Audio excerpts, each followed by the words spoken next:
Welcome back into the Pick and Roll NBA podcast with Jet and Zap, presented by Full Press Coverage. Zap, good news for me. My Boston Celtics are freaking rolling to start this season off. They have the best record in the NBA through 15 games. They are 12-3, sitting atop, like I said, not just the Eastern Conference, but the NBA.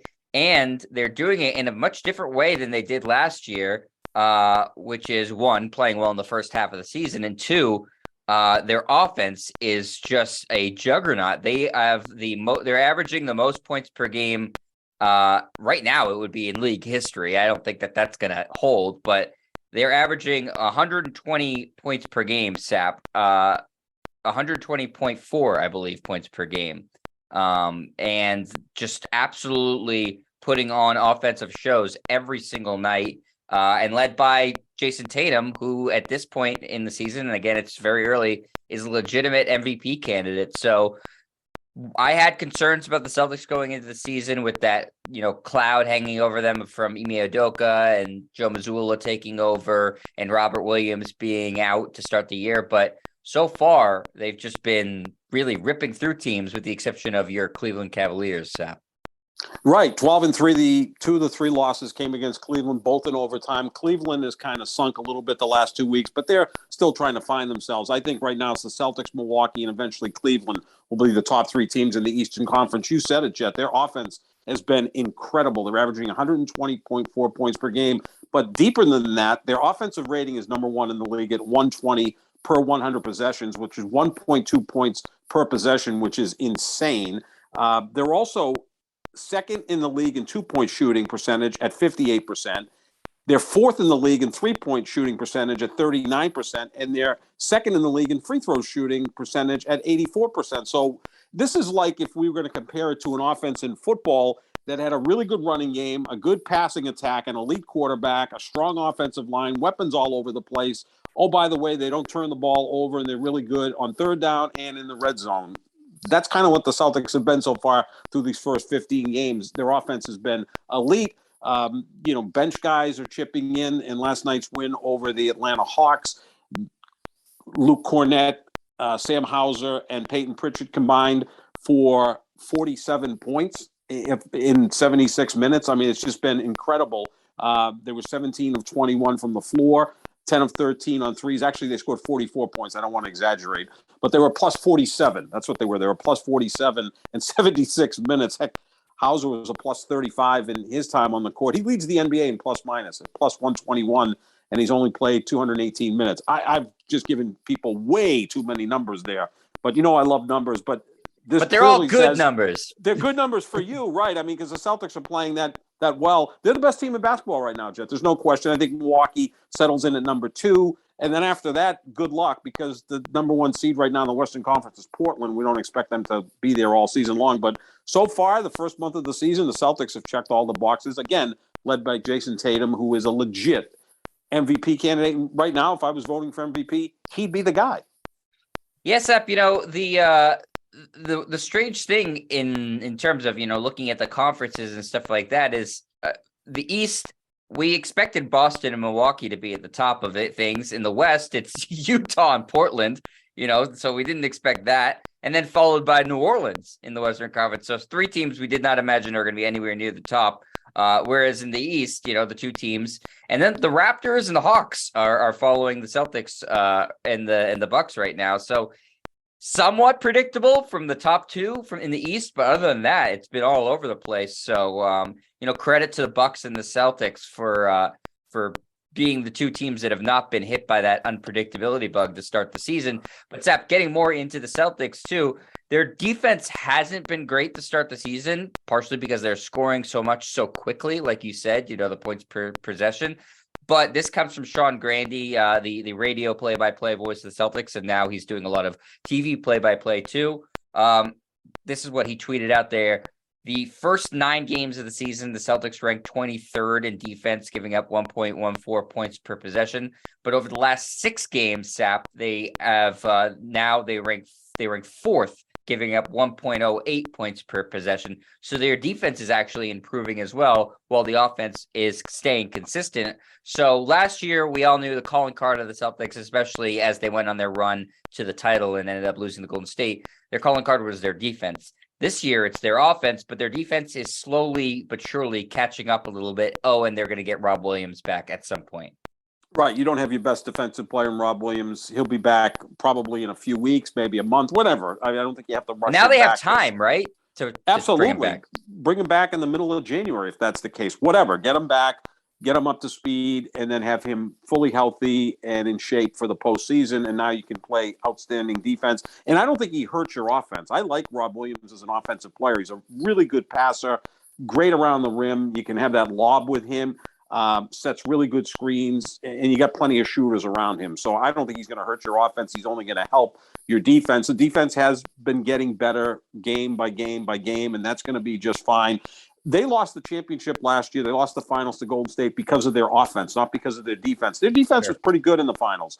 They held Golden State to 104 points per game, and it was always right around there, right? If you look at the scores, Golden State would score 102 or 106 or 104. Like, they were always around 104. Golden State was very, very consistent in the finals at 104. The Celtics were up and down. The 2 games they won, they just blew doors. The 4 games they lost, they couldn't shoot. I think this team is better equipped to be that much better offensively. I think it starts with Jayson Tatum. He's just better than he was last year. You hope he's healthier than he was last year. I'm a little concerned with the fact that he's 3rd in the league in minutes played. He's played more minutes than any player in the league since the bubble. To me, that's a compliment to the guy. He shows up and plays every single night on both ends. That's what a superstar does, but you just hope that they'll be able to give him some breaks here and there, maybe curtail his minutes a little bit in blowouts. Give him a night off from time to time so that when you get to April, May, and hopefully June, you have a fresh, healthy player in Jayson Tatum. But I'm not worried about the defense. That'll be just fine. And offensively, they're just, they're hitting everything. And again, Sam Hauser, Peyton Pritchard, Luke Cornett, the game they had last night, are they going to duplicate that? No, but that is good to have coming off your bench in the regular season when you can give Tatum or Brown a night off and those guys can step in because you want to be the 1 seed in the Eastern Conference. You don't want to fall to the 4 or 5 seed when you're giving your stars the night off. So those guys can step in and help you win a ball game. And that's what they were able to do last night in Atlanta because Jaylen Brown and Jayson Tatum weren't great in that game, but those 3 guys certainly picked up the slack, and it was a really impressive win over a good team. No, they weren't great last night, and they didn't have Marcus Smart or Malcolm Brogdon in that game either, Sap. And so, guys had to step up, and they did, and they ended up, like you said, blowing doors off a good Hawks team in Atlanta. I think that everybody's feeling really good in the Celtics locker room right now. Whatever Joe Mazzulla's offensive system is that he made, big changes from Ime Udoka's system is working. And also, credit to the players. I think most of the players up and down the roster, you could say, have improved. Malcolm Brogdon, they brought in, he's hurt right now, but he's been really great when he's played. Tatum, as you mentioned, has improved. Brown has improved. Even Pritchard, who hasn't played all that much when he's been asked to play, has really stepped up and improved. And not just his shooting and offensive efficiency, he's rebounding the ball really well for a guard. So you can look up and down the roster at who's played. Luke Cornett, you mentioned him too, Sap. He's playing really good basketball too. They've all, I think, dedicated themselves in the offseason to getting better, and it's showing up on the court right now. And like you said, Jayson Tatum, legitimate MVP candidate if the season ended today, which is, it's not going to because it's 15 games in. You could say that he's the front runner. And so everything is going really well for the Celtics right now. And they, like I said, they're going to get Rob Williams back at some point, so they should get even better. I will agree with you, Sap, on the one point you made. The only worrying trend for the Celtics would be the amount of minutes that they're playing. Mazzulla, as a first-time coach, is still figuring out, okay, how can I get some guys some rest? Tatum's playing too many minutes. Brown is playing too many minutes. Horford, especially, is playing too many minutes, and that adds up as you go on a protracted run to the finals. And you had that finals run last year. These guys are going to get tired, so they have to figure out ways to be able to get guys a little bit of rest. The fact that the bench is playing so well, though, Sap, that is a big factor in being able to get those guys some rest. I think you could steal some minutes, too, in these blowouts. You know, I've seen so many times where the Celtics are up 15, 20 points. There was a game a week and a half ago against the Knicks. It was a no-doubter. They were up the entire game. They stretched it in the fourth quarter, and there was a minute left, and the Celtics were up by 17, 18 points, and Jayson Tatum was still on the floor. Like, that makes no sense to me. Get him off the floor, save some minutes, but also keep him out of harm's way of getting an injury. And the thing that's so impressive about Tatum, he has become the most durable superstar in this league, right? You look at his career, which started in 2017-18. That's his first year's rookie year. Since then, he's played 379 of a possible 404 games. He's only missed 25 games, and around half of them have been because of COVID. He's played in 94% of the possible games for the Boston Celtics. That's just so impressive to me. Meanwhile, Kawhi Leonard, from that period of time going forward, from 2017, 2018, same period of time, has played 180 of a possible 405 games, which is 44%. So Tatum is playing 50% percentage points more games than Kawhi Leonard. So it's more than double when you think about it, that, you know, it's more likely that Tatum plays than Kawhi Leonard, more than 2 times as likely. So that to me is the definition of a superstar. And he's doing it on the defensive end. He's scoring over 30 a game. He's getting 8 rebounds, 4 assists. He's stepping up to the challenge. He's efficient. I think he's the MVP of the league right now. I think it's he, Giannis, and Luka have kind of separated themselves. And I know it's early, but those 3 guys mean so much to their teams. Luka maybe not so much on the defensive end, but the man is a genius on offense. And of course, we know how good that Giannis is on both ends of the floor. So I think right now Tatum, because he's playing on the team with the best record, is the favorite. That can change, but right now, if I had a vote, it would be Jayson Tatum MVP. And if he wins it, don't be surprised. Yeah, we're gonna have to do a show soon on just how great Luka's start to the season is too, because I mean it's been ridiculous. I mean, unstoppable. Like you said, defensively, okay, he's not great. Everybody knows that, but offensively, it's absurd. And that roster, we're not gonna get too deep into it. Sucks. That Mavericks roster is terrible. Right. And so he's a one-man band there. But yeah, we'll talk about Luka more on a later show. But yeah, so things are going great for the Celtics, Sap. So I'm very happy. But that's going to lead us to the Nets, where we talk about them seems like every show. Things looked like they were going a little bit better there, and that's until they got absolutely blown out the other day by, I think it was the Kings, right? That they got just destroyed by Sacramento. And Kevin Durant was interviewed by The Athletic, Sep. Bleacher Report? Was it Bleacher Report or Bleacher Report, right. Sorry, Bleacher Report. Chris Haynes, who's really, really plugged in. The players are very willing to talk to him. He's a really good reporter. Mm-hmm. So not surprised that he was able to get Durant to sort of open up here. And Durant was asked about this summer, about his trade request, and then sort of asked about the drama that's going on this season. But this was the real damning quote, Sap. Talking about what their rosters look like right now. He said, this is what Kevin Durant said, again, according to Bleacher Report. Look at our starting lineup. Edmund Sumner, Royce O'Neal, Joe Harris, Nick Claxton, and me. It's not disrespect, but what are you expecting from that group? You expect us to win because I'm out there. So if you're watching from that lens, you're expecting us to play well because number 7, that's Durant's number, is out there. Oof, that's a tough quote, Sap. That's a really tough quote to come show up to work the next day and say, oh, guys, you don't understand. I was misquoted. That's not what I meant. The intention was different. I don't know how you spin that one, but if I'm Edmund Sumner, Royce O'Neal, Joe Harris, and Nick Claxton, I'm going, what the hell, Kevin? Because that's brutal. That's about as brutal of a quote talking about your teammates as I can remember reading. Well, Kevin Durant's comp in the NFL is Aaron Rodgers, and I've said that for as long as we've known each other. To me, Rodgers and Durant are the same guy. Incredible players, all-time greats. I think Rodgers is the best pure passer I've ever seen. I think Durant is the most unstoppable scorer I've ever seen. But they don't measure up to Tom Brady and LeBron James in their respective sports because they don't have the leadership ability, the ability to try to get players to play at a higher level. I'm just waiting for Aaron Rodgers to chime in and say, yep, Kevin, I know exactly what you're talking about. My team is struggling. What can you expect? I'm throwing to Alan Lazard and a bunch of rookies, and Sammy Watkins who can't stay healthy. So it's the same exact thing. What Durant said isn't wrong, right? I mean, we say it, but it's not really up to the superstar player to turn around and say it. He named names, to use a quote from, Seinfeld. Normally you don't do that. You could just say, well, we don't have Kyrie Irving because he's suspended. He may come back this weekend if he buttons things up with owner Joe Tsai. You've got another player in Ben Simmons who I don't know if he wants to play basketball. Isn't it appropriate that Ben Simmons' stats so far this year, 6 points, 6 rebounds, and 6 assists, the Devil's number?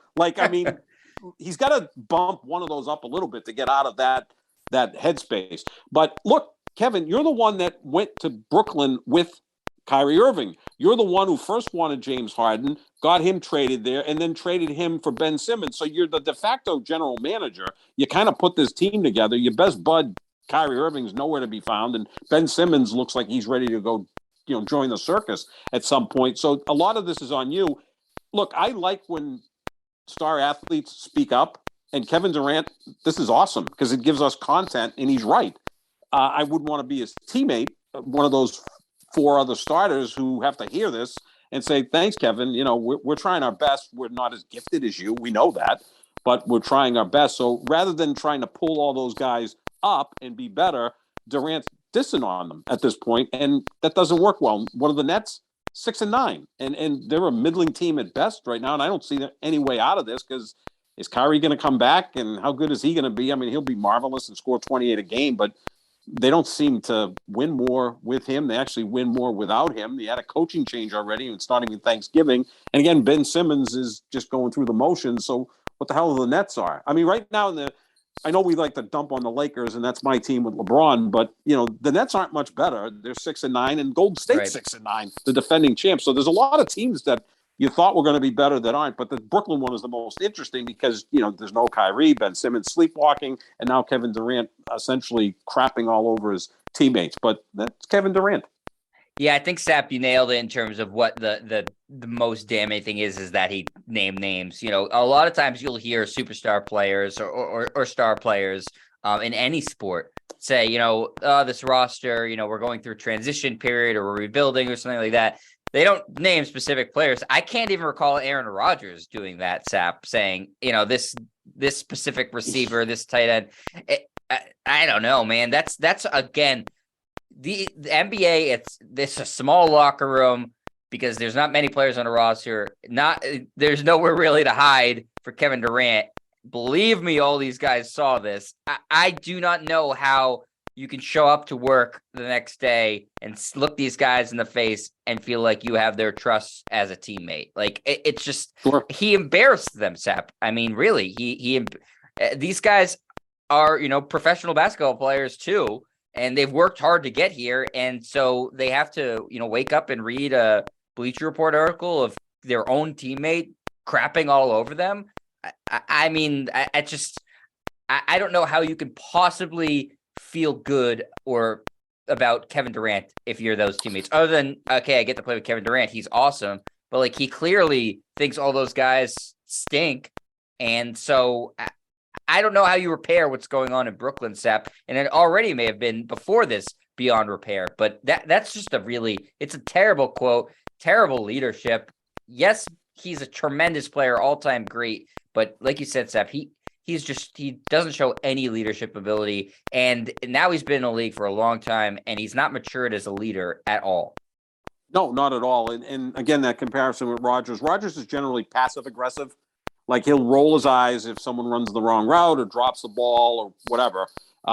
Durant will do that as well. But now Durant feels almost like the old guy that doesn't give a crap anymore and is unfiltered. You do reach an age where you just say things that you normally wouldn't say when you were younger because you don't care anymore. I think Durant's kind of at that stage. To some degree, so is Aaron Rodgers and probably Tom Brady and LeBron James and guys that have been around forever. Now, LeBron James has said in the past, our roster's too top-heavy. He said that in his final year in Cleveland, but he never named names. He didn't, talk about how weak the bench was or whatever. Right. Michael Jordan referred to his teammates as his supporting cast. I thought that was dissing on his entire team. It's like, well, I'm here and a bunch of other guys, right? I mean, let's not disrespect Scottie Pippen, who's in the Hall of Fame and a great player in his own right, and other guys like sure, but Dennis I'll say, Rodman, Sam, Horace Grant. But that's what Jordan did. But again, going into specifics, so is different. Jordan had no right. Specifics is different, and plus Jordan never got criticized. First of all, there wasn't social media when Jordan was playing. There weren't 24/7 sports talk radio. You didn't have Skip and Shannon debating for 3 hours about Jordan, LeBron, or Colin Cowherd. You didn't have all of that when Jordan was playing. Plus, everybody just feared the guy. His teammates did, his opponents did, the media did. Everybody just was in awe of him. Look, they're not in awe of Kevin Durant or LeBron James or Aaron Rodgers or even Tom Brady, who's, as big a winner, if not a bigger winner than Michael Jordan. But the times are different, so I get that. But yeah, you can't call out your 4 fellow starters and say, what do you expect from me? Look who I'm playing with, all this crap. That doesn't sit well. And look, maybe he wants to get traded. Maybe he's trying to get himself out of there. Is he George Costanza driving around in the parking lot wearing, was it Lou Gehrig or Babe Ruth's uniform and, smearing all over it? Dragging the trophy from behind the car. Dragging the World Series trophy. Yeah, maybe he just wants to get the hell out of there and go to Denver, the Lakers, or wherever else he could go. I'm sure there'll be plenty of suitors. I mean, I do think he still wants to be traded. I don't think that, he rescinded his trade request because of anything the Nets have done. It's just that they, the price they were asking for was something that no team was willing to meet. But Sap, if I'm another layer to this too, is if I'm the players that he named, I'm going, well, why the hell isn't he naming Kyrie Irving? He's the guy who's been the least available. He's the guy who's caused most of these problems. He's going to bury us, but he's not going to bury his buddy. Like that in and of itself is messed up too. Like who's most at fault for all the turmoil going on in Brooklyn the past couple of seasons? Kyrie. And Durant's gonna, bash Joe Harris and Nick Claxton and Edmund Sumner and Royce O'Neal. I mean, those guys, what have they done besides actually show up to work, unlike Kyrie Irving, and play hard? So I would be pissed off about that too. Yeah, without question. I mean, it's just a bad look, obviously, and it's finger pointing, which Durant's really good at. Look, he's had problems with teammates throughout his career. First with Russell Westbrook. I can get that because Westbrook's probably not the easiest guy to play with. Then he goes to Golden State, and I think Steph Curry and Klay Thompson are probably 2 of the easiest guys to play with. He had his problems with Draymond Green. I get that. Draymond Green can be an a-hole. If you just ask Jordan Poole about that. He decides to go to Brooklyn and goes along with his buddy Kyrie, who to me has a spell over Kevin Durant. It really does. Yeah. It feels like the Maharishi Yogi with, John Lennon or whatever. It's just like Kyrie Irving has a spell over his friends and feels like half the league, if not more.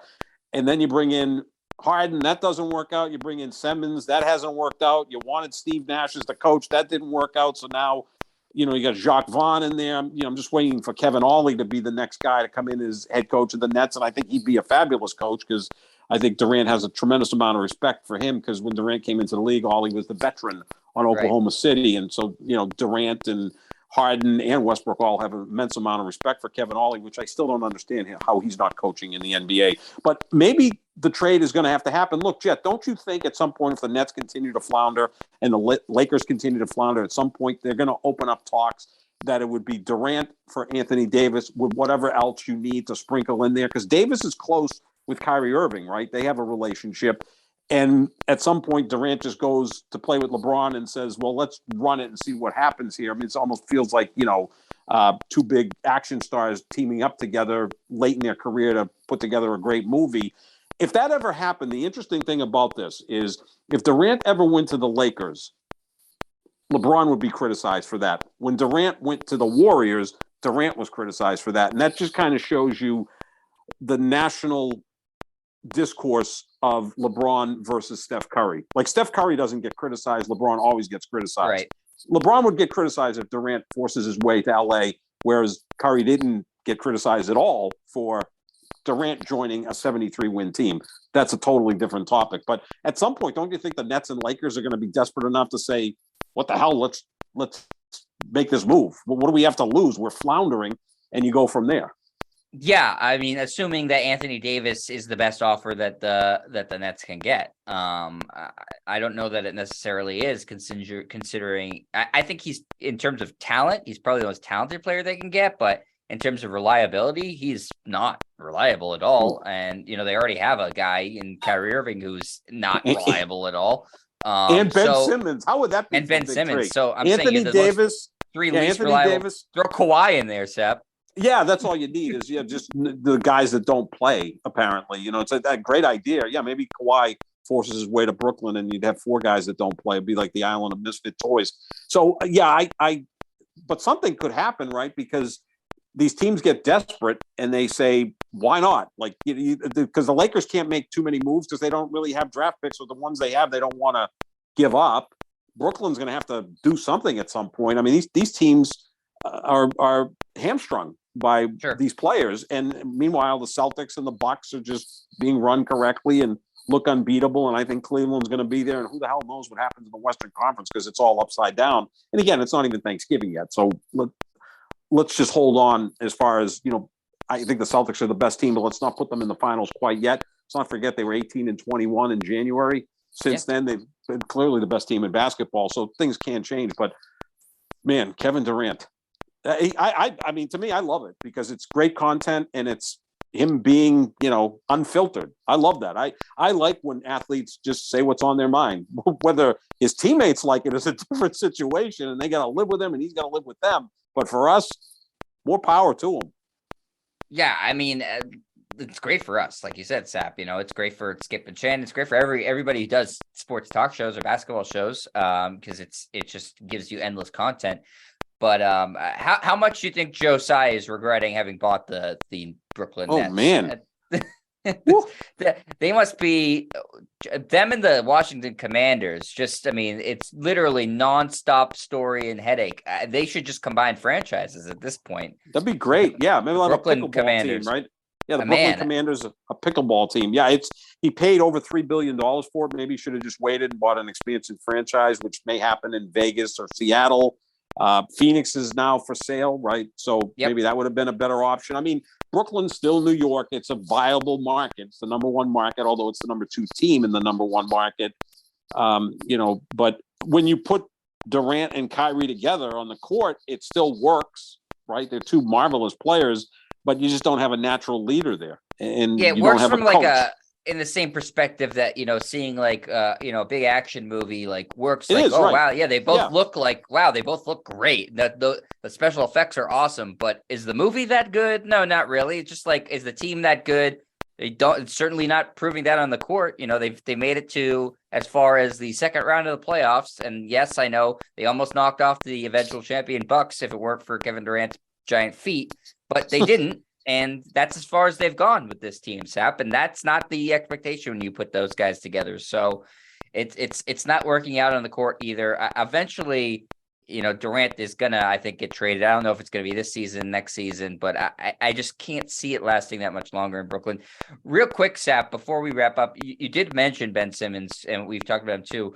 And you mentioned his stat line too. I want to ask you this, because this isn't working at all.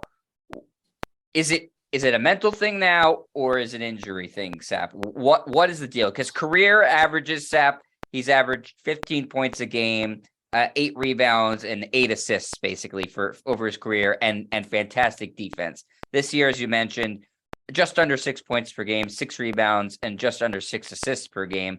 He's also shooting a career worth 47% from the free throw line. He has he's shooting a career worth 48% from the floor. What's the deal? It's lack of passion, lack of confidence, injury concerns. I mean, it's all kind of put together to the point where it just doesn't seem like he's comfortable on a basketball court. We've always questioned his love or lack of love for basketball, which obviously is always a concern with an athlete like that. But I just think that when you look at him, there's no confidence whatsoever. And at this point, is his career over? He is, at this point, he's a below average player, right? I mean, those numbers indicate. Oh, no, he's much worse than a below average player. Much worse than a below average player. And he's a guy that you've liked in the past. Oh, I have. The problem with him is one of his biggest assets has been his defense, right? I mean, he's an elite defensive player, a guy who can shut down pretty much any player that he faces, right? But he doesn't even do that. So this is like having a Gold Glove shortstop who no longer fields well, right? And let alone can't hit, can't steal bases, can't hit for power. So these are all things that are an issue. So the end with, of Derek Ben Jeter's Simmons. career is what you're saying, basically. Pretty much, yeah. And there's actually a good comparison there because Simmons kind of looks a little like Jeter, doesn't he? Just a taller version. Yeah, much taller. Much taller. And Aaron Judge looks like Aaron Gordon. Yeah, those guys. That's a good. Those guys really look alike, and actually similar. they're about the same height. Yeah, about the same height too. Yeah. Yeah. So it's just, I don't know. You could do hours trying to speculate what the hell is going on with Ben Simmons, and we're not qualified to talk about it because we're not, shrinks. It's just, it's crazy how much he's fallen off in terms of, this was a guy talked about being a cornerstone of a franchise, and like you said, he's below average player at this point in his career, and he's not old. He's 26. So it's not like he's hit that wall in terms of age. It's just something is wrong with him. He's got the yips on yips and some injuries. I don't know what the deal is, or if he'll ever be anything close to what the promise of him was, but it's not good. Everything in Brooklyn is ugly, Sap. There's not a bright, shiny thing you can point to right there if you're a Brooklyn Nets fan. And I'm sure they're hemorrhaging fans on a daily basis. People are leaving to join the Knicks, where it's not much better. In basketball in New York, tough times for basketball in New York, Sap. Adopt another team. That's my suggestion. Yeah, there you go. Just do what Sap does. Pick a player, follow that player around there over the course of their career. That's going to do it for us here, Sap, at the Pick and Roll NBA podcast with Jet and Sap. Thanks to Full Press Coverage. You can check out our social medias at JohnSap25, at Jet Stryer. You can find the show wherever podcasts are found. Just type in the Pick and Roll NBA podcast with Jet and Sap. Find it on YouTube too if you're not watching there already. YouTube.com/Jet Stryer. And we will be back with at least one more show before Thanksgiving, Sap. Do you think that's a fair thing to say? Absolutely. Let's target before Thanksgiving, and we're almost at the quarter pole at that point, right? So we'll talk more about the Celtics continuing this long winning streak and seeing what the hell's going on in Brooklyn. Maybe Kyrie Irving resumes his play. What's going on with the Lakers? I mean, we're just following these teams like the Lakers, the Nets, the Warriors to a lesser degree because they tend to get things right at some point, but it's like following train wrecks at this point. Are you not excited for a potential Celtics-Utah Jazz NBA Finals where it's the Danny Ainge Bowl? No, not at all. I picked Cleveland and Denver. I'd love to see the Celtics there. I think it's an awesome story. And Denver didn't look impressive when they came in to face the Celtics at TD Garden, but Jamal Murray's going to take time for him to get up to speed, to get up to being the player he was before that injury. And, there's only so much that the Joker can do. He's fantastic. But I still think Denver is going to be a factor in the West, and I do think Cleveland will be a factor in the East. It's just taking a little time now that Darius Garland's back with Donovan Mitchell. When you have two players who are somewhat similar, right? They're both smaller guards, more lead guards than point guards or off guards. It's going to take a little while for that chemistry to work, but I think they'll be right there along with the Celtics and Milwaukee, obviously in the Eastern Conference. Yep, and then against the Blazers and the Jazz in the West are the clear right, exactly. Now. Just like 5 years too late. Yep, those break up the Jazz. That's they're a juggernaut right now. Exactly what Danny Ainge was hoping for to start the season. It's like the movie Major League, right? Trying to lose, then they win. It's that or producers, right? Same thing. Yeah, that was going way back, 1968 with Zero Mostel. I have a soft spot in my heart for Mel Brooks. Me too. He's still alive. God bless him. I know. So, keep going. Keep on rolling, Keep Mel. going. Yep. All right, Sap. We come back later. Thanks for listening, everybody. See ya.